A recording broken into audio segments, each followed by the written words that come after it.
Alô. Irmãos, abra sua Bíblia no livro de Mateus, capítulo 11, enquanto as crianças vão se retirando. Ontem nós tivemos aí nossa campanha do Risoles. Graças a Deus foi um sucesso, né? Nós estamos aí fizemos a nossa última campanha de arrecadação para conseguir arcar com as despesas aqui desse nosso novo espaço. E se não me engano, acho que foi umas 2.500 risórios que a gente fez, vendeu, né? Foi o recorde aqui da nossa igreja. Eu queria agradecer todos os irmãos. Teve irmão que ficou aqui desde as 7 horas da manhã, trabalhando, tarde inteira. Aí à noite a gente teve um incidente aqui na rua do lado aqui, o pessoal se envolveu, e Devarte ligou até para o prefeito aí, o Reinaldo veio aqui, era 1h, 2 da manhã, nós estávamos trabalhando aqui ainda, tirando água, virou uma piscina ali embaixo, né, Reinaldo? Ontem era a escala do Reinaldo, ele falou que era o dia de escala da limpeza, ele achou que era só vir de manhã, o dia inteiro, quando você entra na escala, Reinaldo. Então ele pegou às 7 da manhã e ficou até 2 horas da madrugada aí. Então você fica esperto quando a Renata chamar você para o dia da escala, porque esse dia não tem hora para acabar, amém, irmãos? Vamos ler essa passagem muito conhecida de Mateus, capítulo 11. Espero que o Espírito Santo fale no teu coração. Agradeço você que se dispôs a vir aqui nessa noite, né? Uma noite chuvosa. Aqui em Bela Vista eu já descobri já. Choveu lá no Porto Alegre, o pessoal já fica receoso de sair de casa. Para vir na igreja é complicado. Para trabalhar a gente sai na chuva, para consulta a gente sai na chuva, mas no culto a gente prefere assistir pela internet, é mais fácil. Mas Deus abençoe a tua vida que saiu de casa e veio estar conosco nessa noite. Eu quero ler com você essa passagem de Mateus 11, a partir do versículo 25. E nela diz assim: naquela ocasião, Jesus orou da seguinte maneira: Pai, Senhor dos céus e da terra, eu te agradeço porque escondestes essas coisas dos que se consideram sábios e instruídos e as revelastes aos que são como crianças. Sim, Pai, foi do teu agrado fazê-lo assim. Meu Pai me confiou todas as coisas, e ninguém conhece verdadeiramente o Filho, a não ser o Pai. E ninguém conhece verdadeiramente o Pai, a não ser o Filho, e aqueles a quem o Filho escolhe revelá-lo. Então venham a mim todos vocês que estão cansados e sobrecarregados, e eu lhes darei descanso. Tomem sobre vocês o meu jugo, deixem que eu lhes ensine, pois sou manso e humilde de coração, e encontrarão descanso para a alma, pois o meu jugo é fácil de carregar, e o meu fardo que lhes dou é leve. Palavra de Deus. Eu quero começar uma pequena introdução a respeito desse texto. Talvez eu fale em mais domingos sobre ele, ainda não sei. Mas eu quero meditar a respeito desse convite que Jesus Cristo faz a todos nós, nos convidando a vir até Ele. Eu falei aqui semana passada, irmãos, agora eu comecei a voltar a jogar bola. E quarta-feira a gente estava jogando lá na arena. Cadê o Rafael? O Rafael está aqui. E pessoal, eu não sei o que está acontecendo comigo. O Alex estava lá também, coitado. Machucaram o pé dele. E eu estou com um problema, João Emanuel, que eu cheguei em casa com uma dor nas costas. Joguei a noite toda. E eu achei que eu tinha machucado, mas não era. Era o peso de carregar o time inteiro nas costas. Pensa. Eu falei, Renato, mas tá um negócio aqui, cara. 7 gols, Eric. 7 gols. Que o meu fã contou, porque eu acho que foi mais. Meu fã Rafael, eu achei que foi mais. Eu falei, gente, eu estou com um problema de memória, porque eu não consigo lembrar todos os gols que eu fiz, cara. É uma coisa impressionante. É um fardo que eu tenho que carregar, entendeu? Eu tenho que ser justo também. Não fiz sozinho. Nós montamos ali um quadrado mágico. Eu, o Hiroshi, o Rafael e o Feijão lá atrás. Só tapa, pá, pá, pá. Mas fica aquele fardo da responsa do matador, né, Rafael? Você sabe. Ele está com raiva de mim, mas é que ele sabe que é verdade. Ele cobrou de mim, eu devia receber para ter jogado naquela quarta-feira. Um show, na verdade eu parei de jogar bola, agora estou dando demonstrações de talento. Quem quiser acompanhar a gente humildemente ali toda quarta-feira. Agora que eu fiz essa brincadeira, acho que eu nunca mais vou fazer um gol na vida. Mas aqui Jesus fala de um fardo verdadeiro. Jesus fala que existem todo e qualquer tipo de fardo na nossa vida. Fardos da própria existência de existir, né? Você acorda de manhã e tem o fardo de ser um homem da casa, o fardo de ser a esposa, a mãe, a mulher, o fardo da responsabilidade do trabalho, o fardo da enfermidade, o fardo das preocupações, o fardo da ansiedade. E existe ainda um outro tipo de fardo ainda mais opressor, o fardo da religião. O fardo que é colocado sobre nós para que a gente tente alcançar algum status que, se você for sincero, jamais consegue alcançar. Produzido não por Deus, produzido por homens, que numa espécie de tara emocional, tem prazer no domínio de outros homens e mulheres, e pelo bel prazer de ver as pessoas ralando para tentar alcançar essa meta que ele mesmo inventou, fica oprimindo a vida das pessoas. Jesus veio a esse mundo, e como diz o texto, somente ele, como um verdadeiro filho, conhecia verdadeiramente o Pai. Só ele conhece verdadeiramente o Pai. E ele vai caminhando, e se você for lendo os capítulos anteriores, ele vai caminhando e vai reparando numa multidão de pessoas carregando fardos terríveis, fardos de preocupação da vida, fardos de angústias, fardos religiosos, e ele ali, disponível, à disposição, como a verdadeira imagem do Pai, tentando trazer alívio a um povo que simplesmente não aceita. E não aceitam por causa de outras pessoas que diziam conhecer o Pai, mas não conheciam. Fariseus, religiosos, homens que não sabem nada a respeito de Deus, mas que tinham o prazer de dominar outras pessoas. E Jesus, nesse desespero, nessa angústia, começa a falar para essas pessoas que estavam ouvindo, e começa a falar ao nosso coração nessa noite: venham a mim. Vocês querem saber como o Pai é? Não olha para o que esses malucos estão dizendo por aí. Quer saber como o Pai é? Olha para mim. Eu sou a imagem perfeita e exata de Cristo, de Deus, e estou aqui em busca de reconciliação. Ele falou no capítulo 23, no versículo 13 assim: esses homens não entram no reino dos céus e impedem que os outros entrem também. Esses homens não têm paz, estão impedindo vocês de terem paz também. Esses homens não me conhecem e não querem que vocês me conheçam também. Então não olhe para eles, olhe para mim.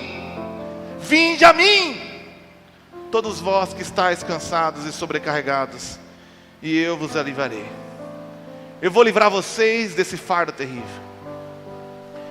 E uma das melhores maneiras que Deus nos proporciona a termos os nossos fardos aliviados é através de um relacionamento íntimo com Deus, que pode ser alcançado numa simples oração.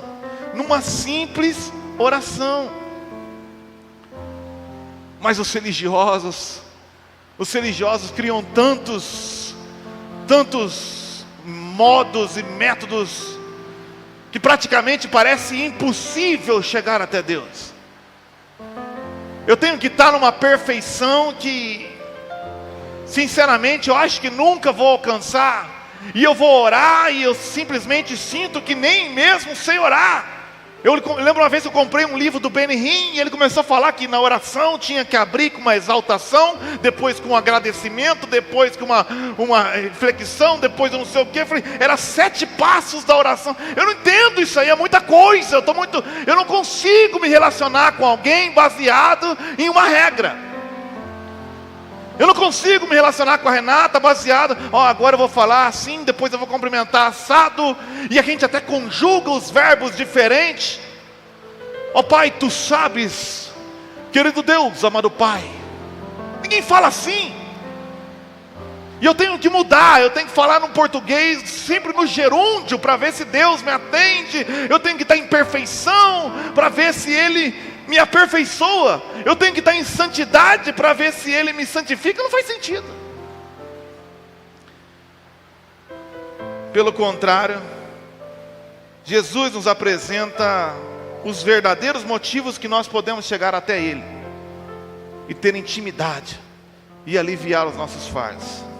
Hebreus capítulo 4, versículo 14 diz assim: visto portanto que temos um grande sumo sacerdote, que entrou no céu, sim, Jesus, o Filho de Deus, apeguemo-nos firmemente àquilo em que cremos, pois o nosso sumo sacerdote entende as nossas fraquezas, pois enfrentou as mesmas tentações que nós. Presta atenção aqui, ele enfrentou as mesmas tentações que nós, mas nunca pecou. Assim, aproximemo-nos com toda confiança ao trono da graça, onde receberemos misericórdia e encontraremos graça, para nos ajudar quando for preciso. Eu não vou até Deus porque eu sou santo. O que me dá acesso a Deus é a vida santa de Jesus Cristo, que me dá a oportunidade de chegar ao trono da graça e encontrar misericórdia quando eu mais preciso. E quando eu mais preciso? É quando eu estou cheio de fé? É quando eu estou voando? Eu preciso quando eu estou com medo, quando eu tenho dúvidas, quando estou sendo tentado, quando estou preocupado, quando estou angustiado. É nesse momento que eu tenho que encontrar ajuda. E se eu preciso melhorar para vir até Deus, então Deus não vai me ajudar em nada, eu vou me ajudar sozinho. Mas se eu posso chegar a Deus como um trapo, carregado, assustado, mas ter os meus fardos aliviados, então louvado seja o nome do Senhor. Salmos 37:5 fala assim: entrega o teu caminho ao Senhor, confia nele e Ele o ajudará. Eu já contei aqui na igreja, mas eu vou repetir, porque a pedagogia de Deus é da repetição. Entrega é aquele movimento que o camelo faz quando vai entregar os fardos ao seu dono. Ele se ajoelha, inclina sua cabeça e deixa rolar o seu fardo aos pés dele. Isto que é a oração. A oração não é quando eu estou bem, é quando eu estou forte, é quando eu estou desesperado, angustiado, aflito, preocupado.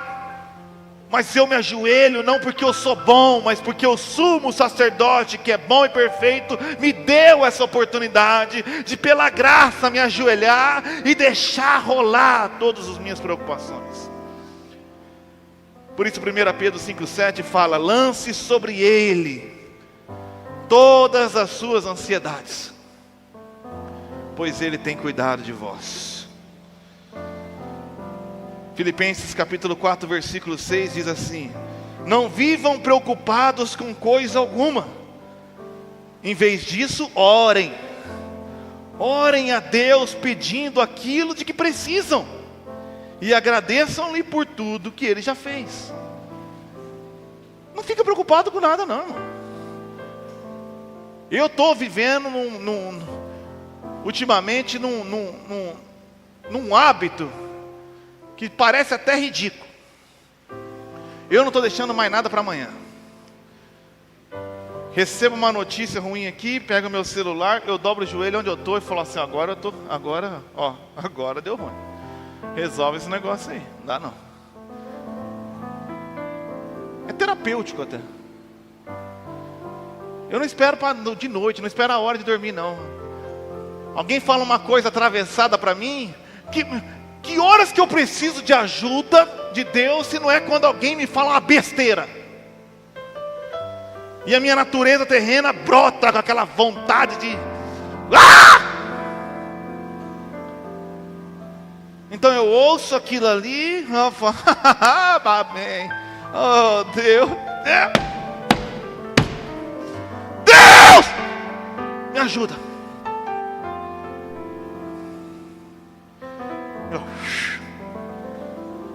E eu falo, tudo bem, tranquilo. Não é nem falsos, mas que eu descarreguei lá. E eu descarrego lá, e eu descarrego lá, e eu descarrego lá. E Ele vai me ajudando, é uma troca. É que nem a troca que eu vou fazer essa semana. A Liberty vai pegar aquela porcaria daquele carro batido e vai me dar um carro novinho. O carro estava 350 mil quilômetros rodado, batido em todas as portas, todos os paralamas. Eu ainda fiz o favor de lavar ele com a buchinha verde. A Renata me chamou de todos os tipos de ofensa, de burrice que você imagina. Ela ligou quase chorando para o Vandinho. Vandinho, meu marido é burro. Ele lavou o carro com buchinha verde. Salva nós. O Vandinho não pôde salvar. Graças a Deus eu não gastei nem R$1. Porque agora eu vou entregar aquela porcaria para a Liberty e vou pegar um carro muito mais novo. É isso que Jesus propõe para você. Isso é graça. Porque a Liberty eu paguei, mas quem pagou isso aqui foi Cristo. Olha que troca. Me entrega as suas tranqueiras. Descarrega em mim o seu entulho. E eu vou te dar paz, alegria, mansidão. Vou te dar os frutos do Espírito Santo. Mas isso, irmãos, acontece através da oração. E eu quero falar com vocês sobre 3 princípios de uma oração eficaz. Eu não vou fazer aqui como a metodologia do Benihim, como eu citei, ou de muitos outros que eu já li. Eu quero te falar de princípio, porque eu tenho a impressão que as pessoas não oram mais porque não entendem como chegar em oração. É só ver uma pessoa orando que você já sabe se ela tem intimidade para orar ou não. Ora aí. Oh Deus. Eu uso esse exemplo porque imagina, eu vou lá na casa do Ed Carlos fazer uma visita. E se eu não tenho intimidade com o Ed Carlos, eu falo assim, Ed Carlos, poderia me informar onde é o banheiro? A primeira direita, muito obrigado, muito obrigado. Aí você vai lá fazendo as coisas assim nas bordinhas para não sair nem barulho, que você não quer nem. Aquele cálculo. Mas se eu tenho intimidade, e aí Ed Carlos, dá licença ali que eu vou soltar um barro ali. Você não vai na casa do teu pai, né, e fala, querido pai e amada mãe, tu me concedestes numa linda noite de amor. E depois de 9 meses veio o resultado, que sou eu. Amado, criado desde o ventre, com muito carinho, com muito amor. Tu me ensinaste só, pai, a necessidade de tomar água para que não aconteça comigo o que aconteceu com o Vandinho, que ficou 60 dias no hospital porque não bebe água. Poderias me dar um gole de água gelada? Sobretudo seja feita a vossa vontade. Não, ninguém faz isso. Você fala, meu, que calor do caramba, dá um gole d'água aí. Oh, tá quente, não tem nada gelado não? Pelo amor de Deus, dá uma água quente. Princípios. E o primeiro princípio que a gente aprende é que nós devemos derramar o nosso coração com sinceridade. Jesus aqui falou que Ele se revelou aos que são como crianças. Devemos derramar com sinceridade, como criança, as nossas angústias diante de Deus. Sinceridade. Quando Jesus foi ensinar sobre oração, a oração do Pai Nosso, Mateus capítulo 6, no versículo 5 e 7 Ele falou, vocês não podem orar nem como os hipócritas, nem como os gentios. O que é um hipócrita? O hipócrita é um cara que interpreta algo que ele não é. Hipócrita vem do grego, é o ator, é um intérprete. E os gentios viviam repetindo a mesma coisa. Não faça isso, seja sincero. Você não pode orar como um ator. Você não pode ter um relacionamento de amizade com Deus interpretando um cara que você não é. Não dá. Não funciona. E se você não descarregar em Deus, sinceramente, você vai descarregar na tua mulher. Você vai descarregar no seu vizinho. Você vai descarregar no seu amigo. Então não seja hipócrita. Eu estou casado com essa benção aqui faz quantos anos, amor? Vai fazer 17? 16, eu nem sei. Você vê. Mas tem uma personalidade forte. E eu também. E fala um negócio e ela, pá! Ô louco, Jesus, cheguei agora. Você tá doido? Vou jogar bola lá, volto felizão, cadê meus aplausos? Não, tá reclamando que eu fui jogar bola. Mas eu vou orar, eu vou orar, meu filho.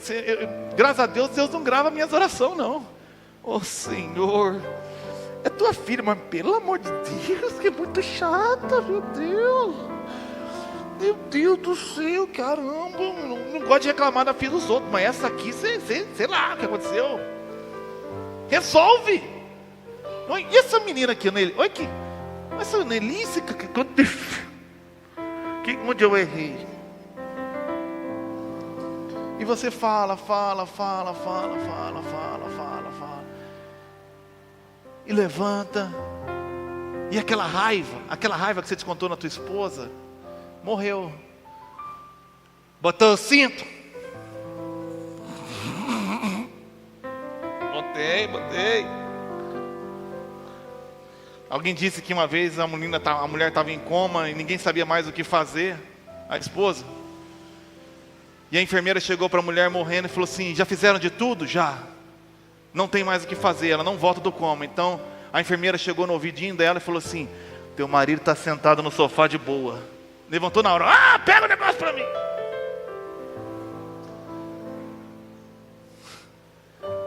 Se a Renata descobrir que eu estou em paz, o segredo lá em casa, Danilo, é andar rápido. Já ensinei isso para vocês.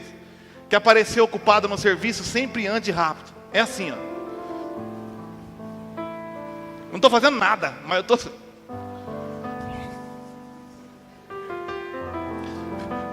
Eu estou sentado no sofá, Antônio.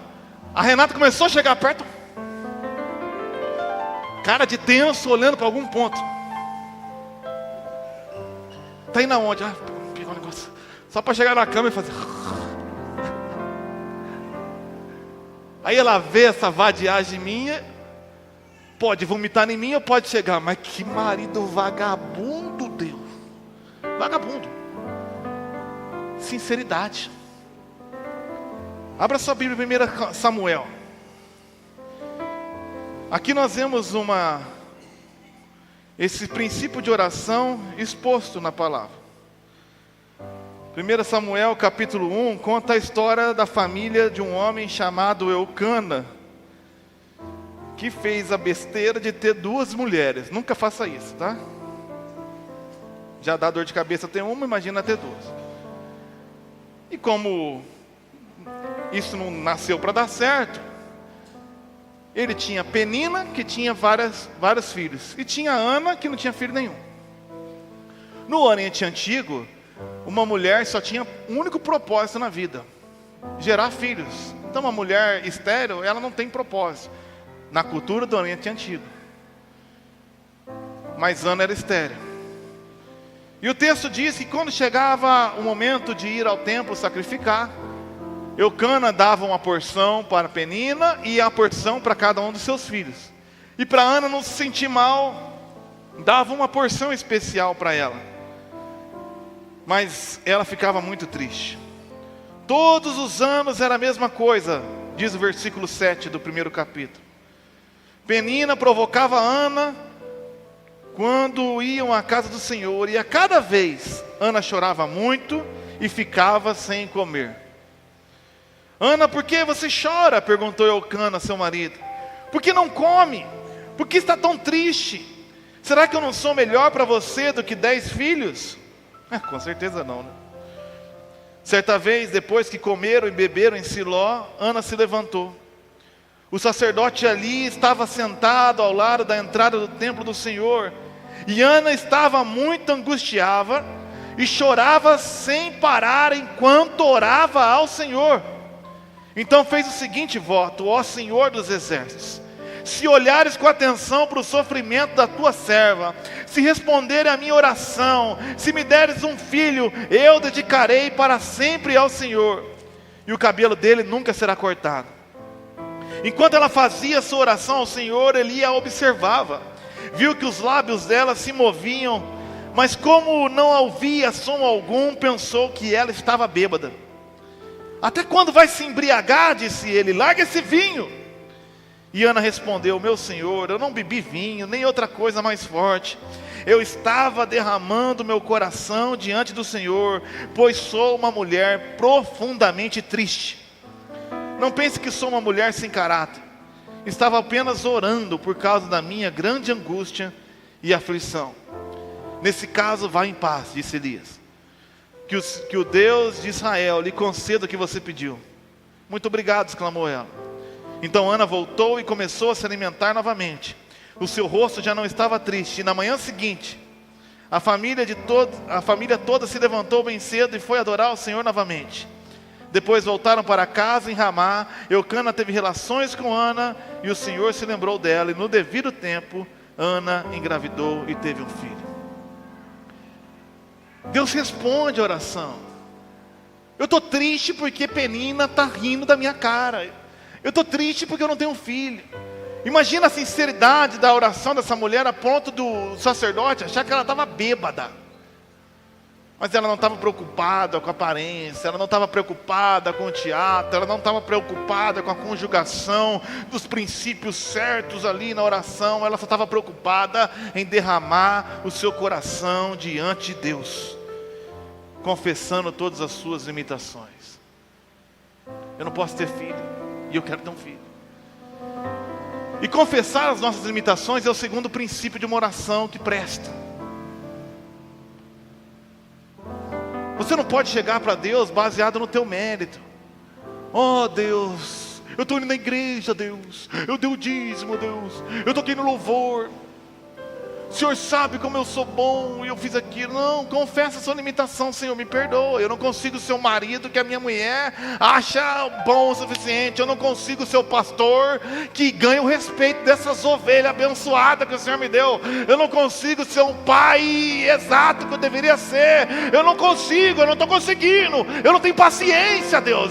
Eu já tentei de tudo, eu li 60 mil livros, mas o cara fala aquilo e eu me irrito ainda. Confessa a sua limitação. Se tem alguém que sabe delas, é Deus. Não tenta disfarçar para Deus.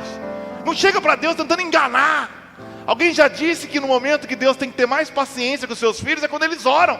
Porque a gente chega diante de Deus e tenta dar um migué nele. É uma palhaçada isso aí. Oh Deus, o Senhor sabe que eu não estou nem um pouco preocupado com dinheiro. Ah, para com papo furado. Não é que eu quero ter um carro melhor, é por causa dos meus filhos. Ah, papo furado. Deus fica olhando assim, volta quando falar a verdade. Volta quando falar a verdade. Ô Deus, tá feia a coisa aí, meu. Não estou resolvendo isso aí não. E você sabe qual que é a maior limitação que a gente devia apresentar para Deus? Os nossos pecados.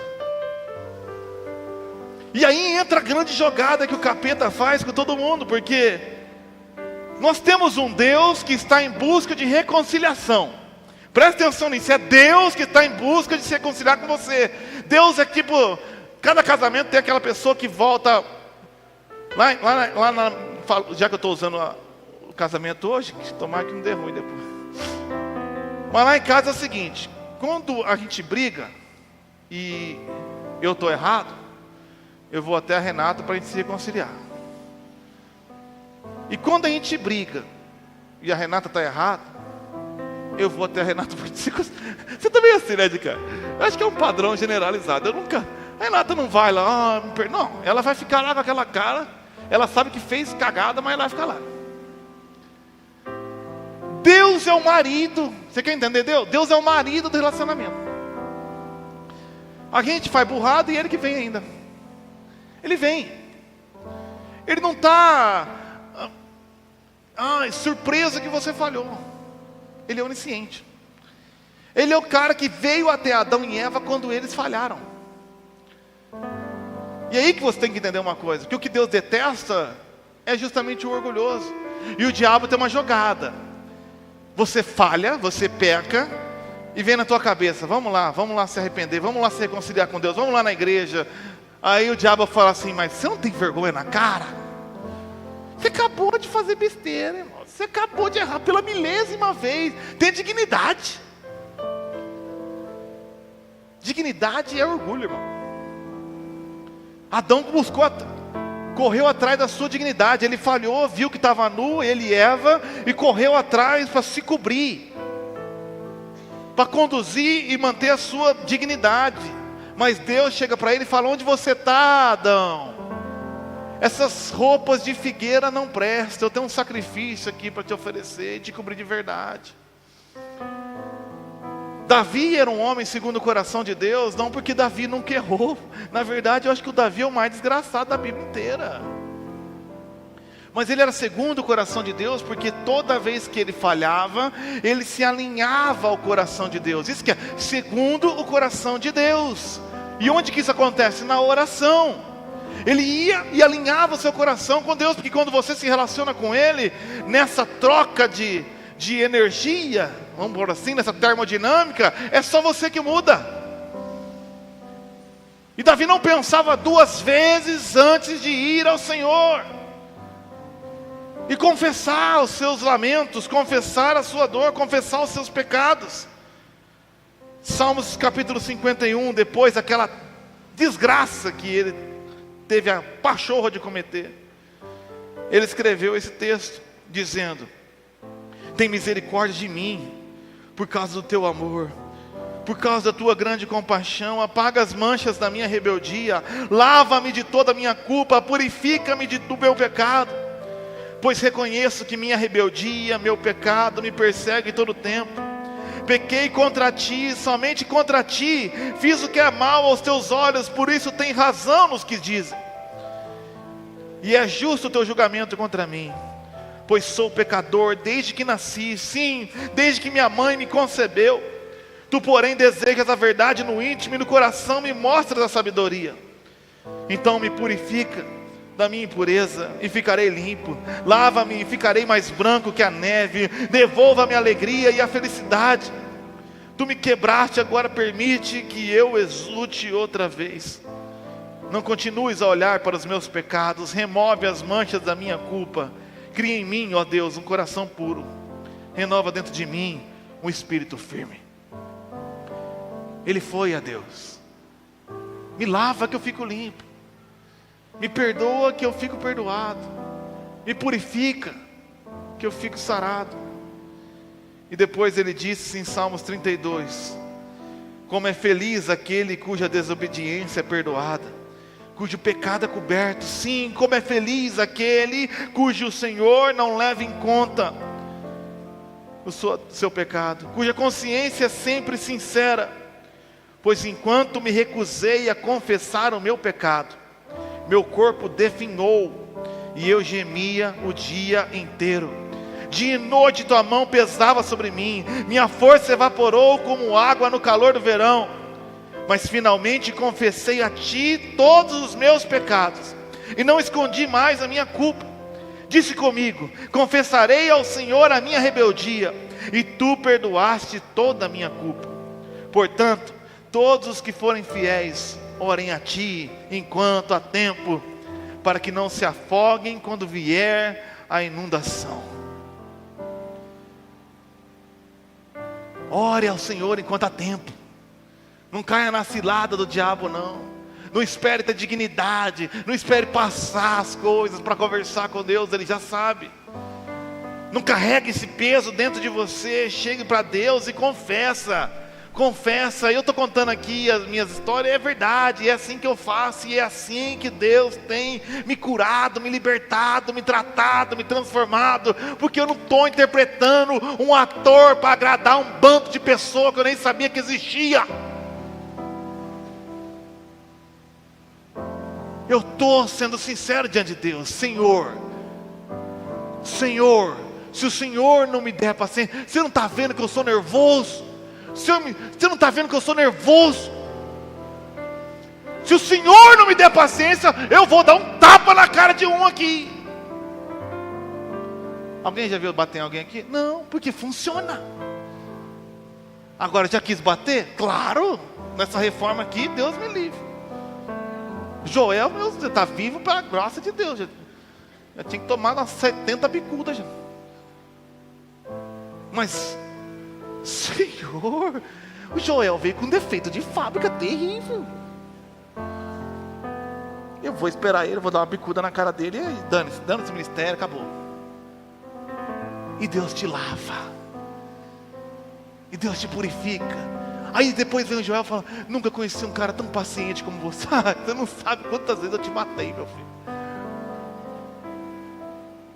Pensei em várias formas, tortura, sabe aquela coisa? Vai, faz um buraco e fio o dedo.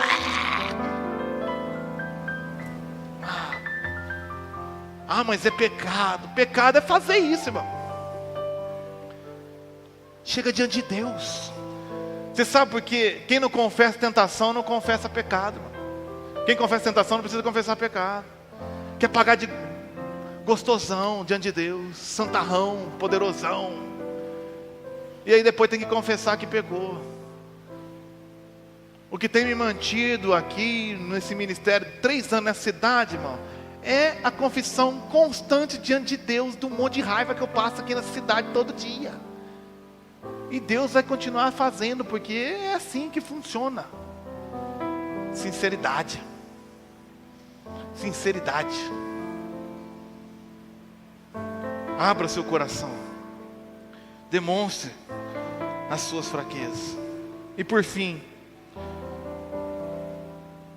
terceiro princípio de uma oração eficaz é a oração que no fim de tudo se submete à vontade de Deus. Se submete ao seu plano e propósito eterno. É incrível como acontece, porque no começo da oração, ainda usando o exemplo da minha esposa, no começo da oração você começa querendo matar a mulher. Deus, eu não vou falar nada não, mas eu acho que de todas as tuas, essa aqui foi feita pelo estagiário, não é possível, é bonita por fora, mas tão torrona. Aí você começa a confessar suas limitações. Eu vou dar uma rasteira na escada. E acidente.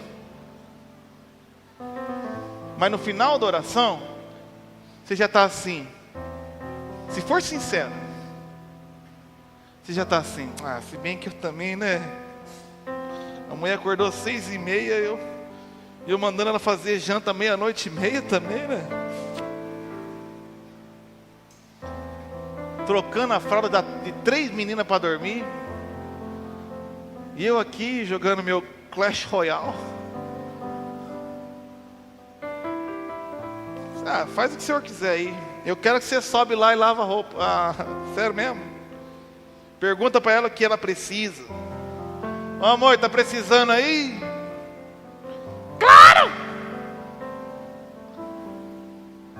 Você se submete. Deus, eu acho que eu vou embora. Cansei de Bela Vista, eu quero ir para a praia. Esse povo aqui não vai com a minha cara. Eu não dou conta de pregar para esses caras aqui não. Não é para mim. Já falaram mesmo que eu estou indo embora, que eu tenho passagem não sei para onde. Vou aproveitar, vou cair fora. E você se entrega e depois Deus fala assim: se você quiser eu fico aí. Fico mal um tempinho. Sabe quem orava assim? Jesus. Jesus orava assim. Aí eu me pergunto, se Jesus, que foi o homem mais perfeito que pisou na terra, se derramava assim diante do Pai? Porque um miserável como eu, para não falar como você, faz diferente. Jesus cooperava e fazia uma pregação para multidões, multiplicava pão, peixe. O texto fala que quando acaba ele vai orar. Jesus enfrentava os fariseus, vencia a discussão, saía do quarto e ia orar. A gente não, a gente sai daqui e vai comer pizza. Esse é o problema. Não a gente comer pizza. A gente decide o que vai fazer e depois pede para Deus abençoar. Eu escolho o carro que eu vou comprar, depois eu falo, Deus abençoe esse carro aqui. Jesus, para tomar uma decisão, ficava orando. Vou escolher 12 discípulos, ele ficava orando. Poxa, ele não tem noção? Ele orava. Não, a gente escolhe qualquer Zezinho aí e depois fala assim, olha Deus, olha a bobeira que deu. Ah, mas você perguntou para mim? Você perguntou alguma coisa para mim? Você não perguntou nada. Jesus é o exemplo perfeito desse tipo de comunicação. Abra sua Bíblia no livro de Lucas, capítulo 22. Aqui no ápice da sua angústia, no ápice também do seu propósito, no ápice da sua limitação. Sim, Jesus nunca pecou, mas foi tentado em muitas coisas. E uma das coisas que ele foi tentado a não salvar você. Uma das coisas que tentou o coração de Jesus foi, quer saber de uma coisa? Eu não vou salvar essa porcaria desse Mateus, não. De onde você tirou isso, pastor? Lucas capítulo 22, versículo 39. Muito angustiado, chamou os seus amigos, que se tinha um cara que tinha amigo ruim, é esse tal de Jesus, porque parece que não acertou um. E o texto diz assim: então, acompanhado dos seus discípulos, Jesus foi, como de costume, começa aí, como de costume, ao Monte das Oliveiras.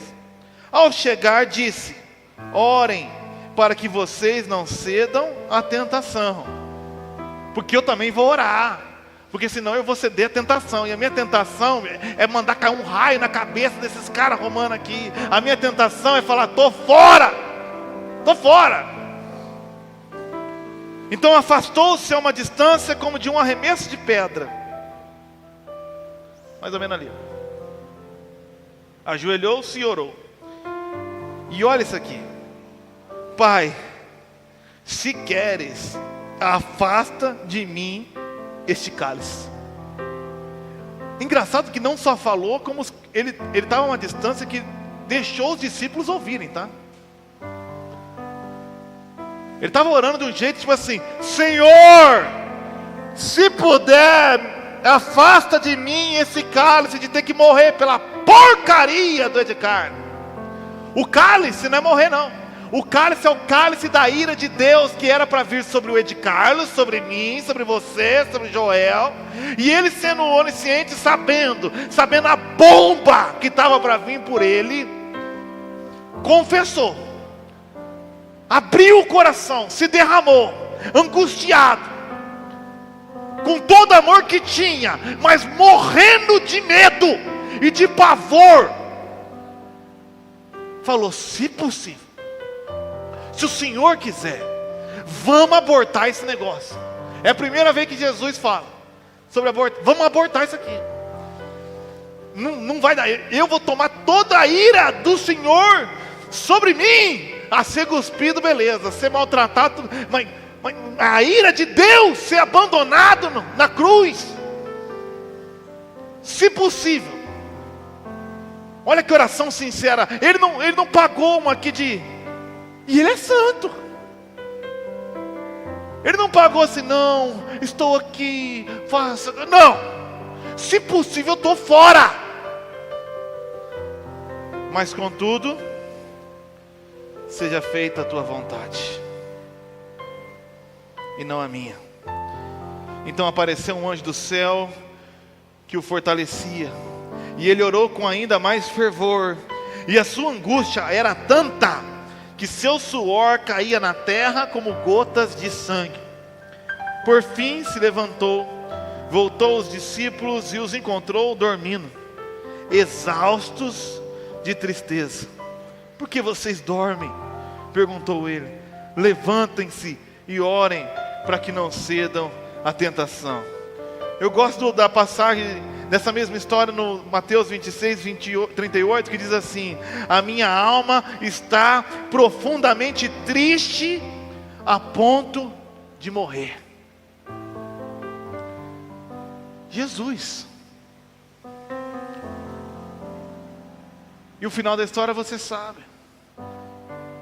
O final da história foi ele assumir todo esse fardo, toda essa dor, toda essa preocupação, e se submeter à vontade do Pai. Agora, Jesus não chamou a gente aqui para receber a ira de Deus, muito menos para receber a ira de Deus que era para vir sobre o outro. O que Jesus está falando para você nessa noite é: eu estou te dando a melhor proposta da história da humanidade. Eu já tomei essa bomba nas minhas costas. Eu já assumi essa literal desgraça sobre mim. Tudo que eu estou te recomendando, não perca a oportunidade. Lance em mim. Se entrega hoje. Abre seu coração. Para de fingir. Para de desempenhar um papel. Se entrega.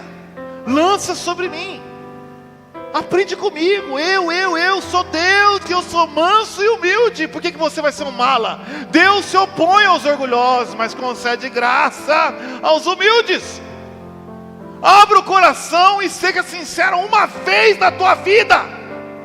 Confesse ao Senhor os seus pecados, confesse os seus medos, confesse as suas preocupações, confesse a sua dor, confesse a sua inveja, confesse toda a sua angústia. Abra o coração e acharás descanso para a vossa alma. Jeremias 33, 3 diz assim: clame a mim e eu responderei, e lhe direis coisas grandiosas e insondáveis que você nem conhece. Salmos 42, 1. Então diz: em alta voz clamo ao Senhor, elevo a minha voz ao Senhor, suplicando misericórdia. Derramo diante dele o meu lamento, a ele apresento a minha angústia.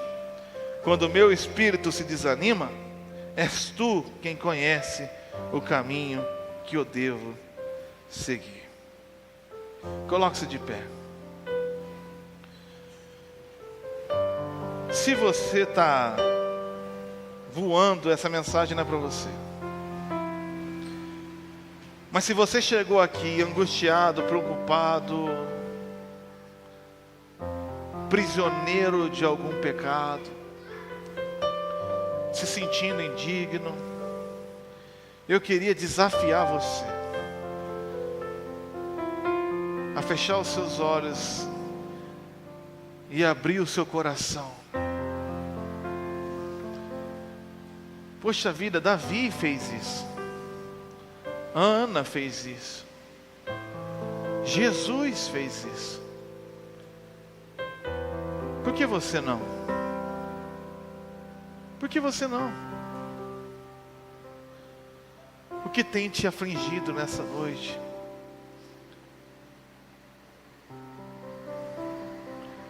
O que tem te preocupado? Maior prazer. Qual é o pecado que você não consegue se desvencilhar? Qual é a carência que você não consegue satisfazer?